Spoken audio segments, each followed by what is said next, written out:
I suppose I tend to think it stole a bit from my father, who, lost a lot of the people who would have gone to see him and talk to him and, have those conversations that kept him interested.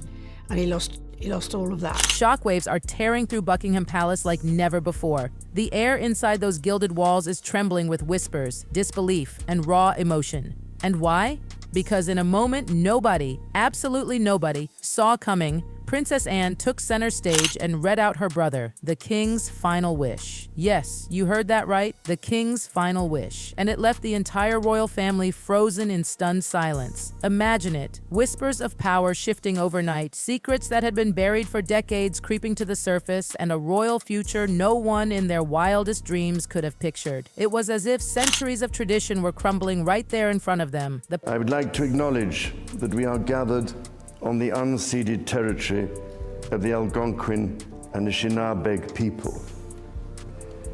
This land acknowledgement is a recognition of shared history as a nation. Palace walls have ears, and insiders swear this revelation could rip the monarchy's story apart and stitch it back together into something entirely new. What exactly did King Charles ask for in those final, fragile moments of clarity? The tension could be cut with a knife, and the moment Prince Harry walked through Windsor's grand doors alone, the silence was deafening. No Meghan, no supportive arm in his, just Harry, solitary, swallowed up by the grandeur of the setting.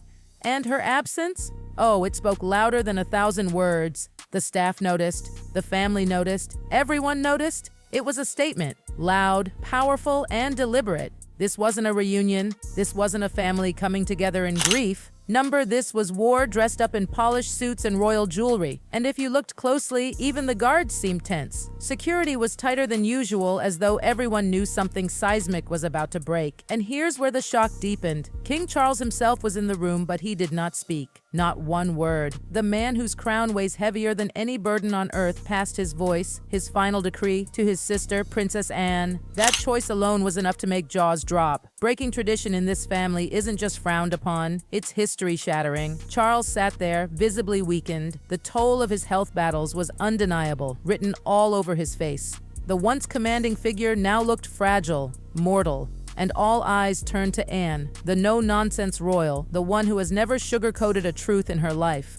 Her posture was stiff, her eyes sharp, her expression grave. You could practically feel the weight of the crown pressing down on her shoulders as she cleared her throat. And when she spoke, her words sliced through the air like a knife. There was no ceremony, no soft edges, no gentle easing into it. This was a bombshell, raw, unpolished, and urgent. This wasn't about continuity. This wasn't about a slow and steady transition. This was about survival. The monarchy, as we've known it for centuries, was about to be torn apart and rebuilt. Prince William's face said it all. He didn't just look surprised, he looked devastated. The reality hit him like a truck. His time, his turn on the throne, wasn't decades away. It wasn't even years away. It was now months. A future he thought was distant had been slammed into his lap overnight. And then, at the edge of the room, Harry. His eyes, heavy with years of estrangement, flickered toward his brothers. For one fleeting heartbeat, the two men who have been oceans apart locked eyes. No words, no gestures, but an understanding passed between them. The ground had shifted beneath their feet, and they both knew it. The room erupted the second Anne finished. Voices clashed, emotions boiled over. Prince Edward, ever the peacemaker, scrambled to calm the storm, but was drowned out by the chaos. Even Camilla, usually calculated and quiet, couldn't keep her composure. Her voice, sharp and trembling, broke into the argument, questioning how on earth such monumental changes could be hurled upon them so suddenly. The family was in shambles, unable to process the tidal wave that had just crashed into their carefully ordered lives. But here's the thing. Charles didn't make this decision lightly. Behind the palace curtains, he'd been awake for countless sleepless nights, weighing the risks, crafting his plan, carving out a new destiny for the monarchy. And who did he trust to carry this grenade into the middle of the royal family? Anne, because she's the only one in that family who speaks with brutal honesty. The one person who doesn't dress words up with fancy bows. Charles knew if he spoke, it would be cushioned in formality. Anne, she dropped it raw. The silence after she spoke lingered like a ghost. Even the palace staff, usually unshakable, stood frozen. Everyone knew they had just witnessed history.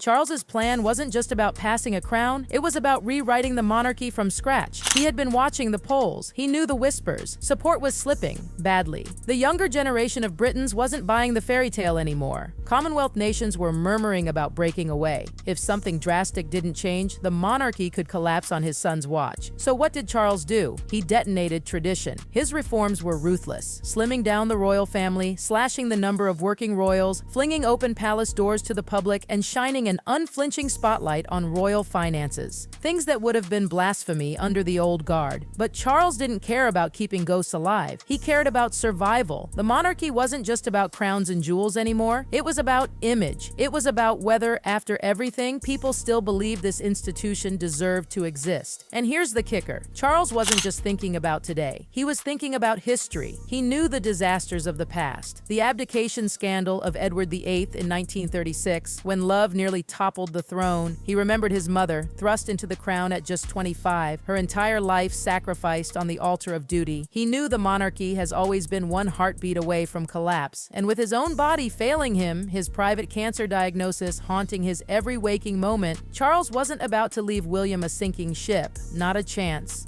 For decades, Charles was the eternal heir, waiting and waiting, preparing for a crown that seemed it might never sit on his head. And just when he finally wore it, illness threatened to strip it from him faster than anyone imagined. The irony, bitter, the urgency, crushing. This wasn't about his legacy anymore. It was about survival. The monarchy in his mind was like glass, beautiful, fragile, and on the verge of shattering. His last wish was to fortify it, to hand William not just a throne but a fortress. And that meant stripping away the rot. No bloated royal roster, no unchecked spending, no aloof palace walls. He ordered financial transparency like never before, floated the idea of returning looted artifacts, and even suggested converting estates into public housing, moves so radical they would have sent his ancestors rolling in their graves. But Charles wasn't looking backward. He was staring death in the face and forward at the survival of the crown.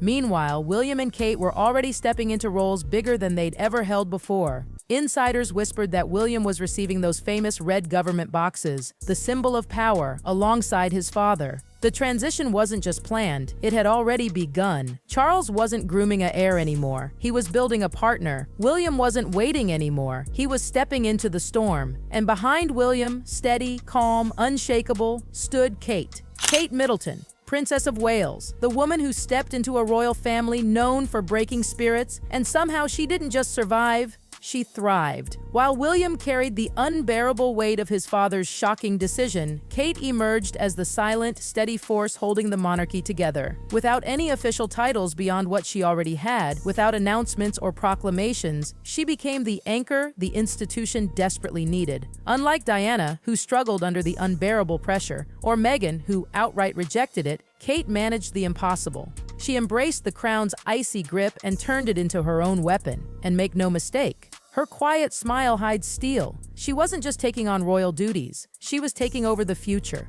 Childhood development, mental health, solo engagements. Kate was stacking responsibilities like bricks in a fortress, and she carried them all with grace, confidence, and a poise that had seasoned diplomats whispering about her being the monarchy's secret weapon. Where others faltered, Kate thrived, and people noticed. The public noticed, even Charles noticed. With his health fading, he sought her counsel more and more, relying on her as though she were the daughter he never had but always needed. Imagine that, a king, leaning on his daughter-in-law, finding in her a kind of grounded stability that his own marriages and choices hadn't provided. Kate became his comfort, his ally, his rock. And it wasn't just duty, it was authenticity. Unlike many who married into royalty, Kate came from middle-class roots. For years, some courtiers mocked her background. But now, that very background was the monarchy's lifeline. She represented ordinary Britain in a way none of them could. She was the bridge between a suspicious public and a crumbling institution.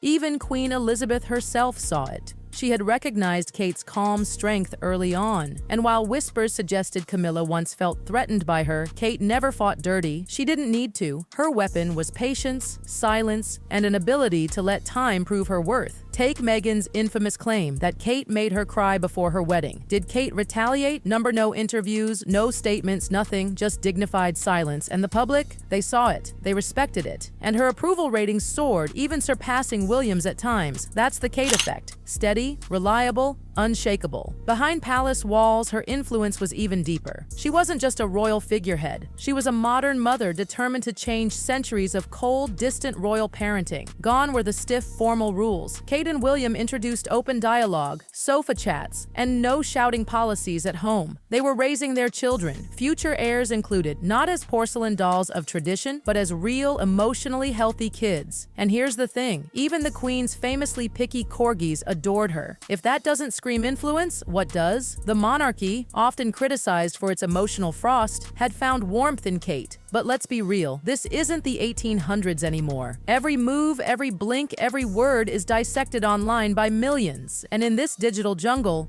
Kate is the lioness. She doesn't just know the importance of image, she embodies it. Under Charles, a royal social media council was created. And who became the star? Kate. She knew how to walk the tightrope. Personal but dignified, relatable but regal. Remember Charles's coronation? Kate didn't need a speech. She stood by William, radiating confidence, and the message was loud and clear. She is the monarchy's future. Not with words, with presence. Her bond with the younger royals, especially her children, only reinforced her role as the family's emotional center. She was shaping not just the monarchy's image, but its heart. Because here's the truth, the monarchy isn't about bloodlines anymore. It's about belief. If the public stops believing, it collapses. And Kate, through her warmth, her work, her sheer consistency, was building that belief brick by brick. And her biggest project? Early childhood development. Don't mistake this for a token cause. This is her life's mission, the foundation of her public service. She isn't just a patron shaking hands and leaving. She's building a movement, backed by scientists, academics, and policymakers, arguing that the first 5 years of life shape everything. Her Shaping Us campaign isn't about ribbon cutting, it's about changing society. And when Kate talks about it, she doesn't sound like a royal reading a script. She sounds like a mother, a researcher, a leader. That's why people listen. That's why people believe. Her speeches, once timid and carefully rehearsed, are now unscripted, raw, confident. She weaves personal stories with hard science. She makes people feel and think at the same time. That's power. But don't think her life has been without storms. The tabloids stalked her from the moment she started dating William.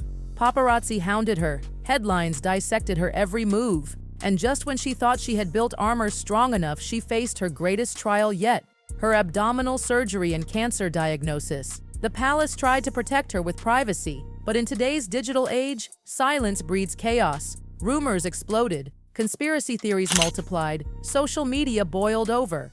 And then, Kate herself stepped forward. She broke the silence. In a rare, vulnerable statement, she shared the truth of her diagnosis. It was raw, emotional, and powerful. She took back control of her story. That moment proved once again why she's different. She can be royal and human, dignified and vulnerable. It's a balance nobody else has managed quite like her. And as she prepares to step into the role of queen consort, her mission only grows bigger. The monarchy is under siege. From relevance debates in the Commonwealth to restless younger generations in Britain. But Kate and William's approach is simple: quality over quantity. Fewer engagements, but more impact. Fewer handshakes, but bigger campaigns. They aren't trying to be everywhere. They're trying to matter. And with Charles's health hanging in the balance, William and Kate are already stepping into the spotlight. Meetings with prime ministers, hosting state dinners, leading royal tours. This isn't preparation anymore. This is transition. Kate is redefining what it means to be a royal consort. Not a silent shadow, not a glamorous accessory, but a strategist, a leader, a changemaker.